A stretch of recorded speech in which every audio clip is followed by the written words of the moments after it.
Hello everyone, this is a video about healthy habits to raise healthy kids. Just before jumping into the video, if you don't mind please taking a quick moment to like, share, subscribe, and or post a quick comment on the video. I'd really appreciate it, so thanks in advance for taking a second to do that. And as per usual, nothing I'm saying should be construed as medical advice. This is for informational purposes only. If you need medical advice, please talk to your healthcare provider to get that advice.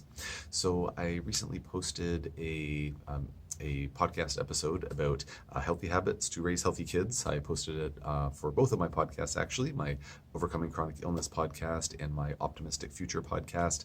I felt that the content spilled over into both podcasts because, of course, with the Overcoming Chronic Illness, a lot of the patients that I've worked with chronic illnesses, unfortunately, are kids. Kids with PANDAS, PANS, different neurological complications, things like that. Unfortunately, some kids have pediatric Lyme and mold exposure and things like that.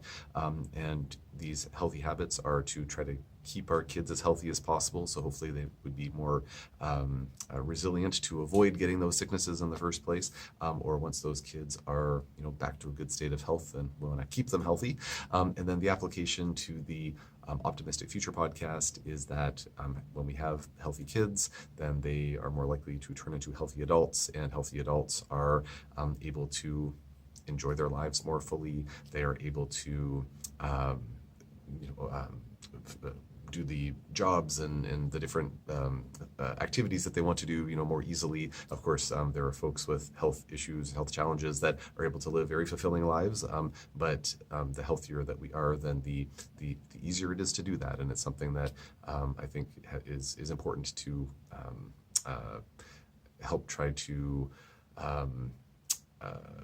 I think it's something that is conducive to kind of, just basically the healthiest world possible to try to keep us healthy. Also, when our kids are healthy, then it takes a big mental burden off of our shoulders. I know myself, my kids have had different, respiratory illnesses and things like that. Thankfully, nothing really serious in their lives, and I hope they never do. But a couple of times, it's like, oh man, like, he's having a bit of trouble breathing, checking his pulse oximeter, making sure oxygen sats are okay. But it's like, you just can't think about anything else when, you're worried about, it's very hard to think about other things when you're worried about the health of your child. So I think that by having healthy kids, it's also something that kind of liberates as parents, liberates our mental energy, it liberates our resources to, again, just do more good things in the world, taking better care of ourselves, being able to, it's like, oh, if I'm working in my job, I have my kids, and one of my kids has health issues. Well, that might take up more time that would otherwise maybe I'd use that time to volunteer to help with an organization that I care about or whatnot. So again, lots of folks out there who have children with health issues, they're able to juggle a lot of balls, but I think we can all agree having healthy kids is a positive thing. So anyways, that is the application to both podcasts, in my opinion.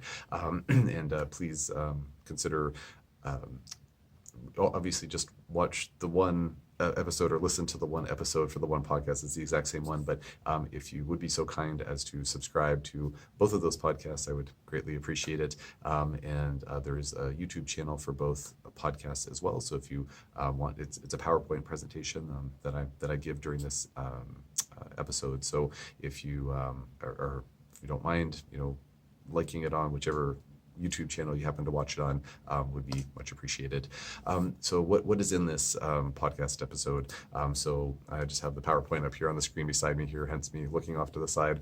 So the podcast outline includes dietary considerations, so talking about things like the importance of dietary protein, the importance of, for some kids, avoiding certain food triggers, like different food sensitivities and things like that. Also, the importance of outside time and kind of getting into the rationale behind that. Chemical exposure mitigation. It's a nice tie-in there with one of the other podcast episodes that I also featured on both podcasts, an interview with Lara Adler, also known as the environmental toxins nerd, and just talking about trying, kind of simple ways to mitigate chemical exposure for kids. It gets really disconcerting. Scary is probably a better word when you actually start looking into the health impacts of different, common chemicals that are in our environment. So doing what we can to minimize that chemical exposure, I think, is really, really important. So I talk about that in the episode. Also the importance of movement. That's maybe a bit of a no-brainer, but I get into some of the little nuances of that and maybe some kind of semi unique angles there. Then I also talk about screen time, and as you might imagine, I'm in that section not saying more screen time is better. It's generally less screen time is better, but I get into that a little bit. And then the last topic is something that's really near and dear to my heart. It's something called attachment parenting, which, as I say in the episode, I was kind of debating whether or not to bring that up because, I mean, based on my clinical experience, I've been practicing for 15 years. I've worked with hundreds and hundreds and hundreds of kids over the years with a variety of different health concerns. So I feel like I have a good leg to stand on in terms of giving advice around things like, diet and exercise and things like that for kids. I have lots of background there. In terms of the parenting, I'm certainly not a life coach. I'm not a parenting coach. Although, I mean, some of the work that I do in practice maybe spills over into life coaching a little bit, but I'm not. Anyways, I'm not a parenting coach. But I did. So in the podcast, I was just sharing my experience. My wife and I have been using this attachment parenting model to guide our parenting for the last 10 years or so. We got into it a little bit later. Our oldest is just about 18, so we did not always use an attachment parenting style. But when we switched over to that about 10-ish years ago, maybe a little bit more than that, maybe it was 11 years ago now, it was just a really notable positive change, and that's how we've raised our two youngest, who are 6 and 8 years old, so they've had nothing but attachment parenting up to this point. So I talk a bit about sort of what the elements are of attachment parenting, and I also have some resources there for folks to consider following on social media or checking out their websites or whatnot, that are actually experts in this area. So again, not an attachment parenting expert, but just it's a method that I'm a really big fan of. One of those resources is the Attachment Nerd. It's kind of funny. There's Laura Adler, the environmental toxins nerd, and then I think her first name is Ellie, maybe, but can't remember what her real name is off the top of my head, but she's the attachment nerd for attachment parenting. So a couple of really great resources to great resources to check out in those respective topics. So anyways, just wanted to mention, let you all know about this podcast episode, and if it's one that you haven't checked out yet and it rings a bell, or rather strikes a chord of interest rather, then please check that out. So again, the two podcasts, if you're not familiar, are Overcoming Chronic Illness and the Optimistic Future podcast.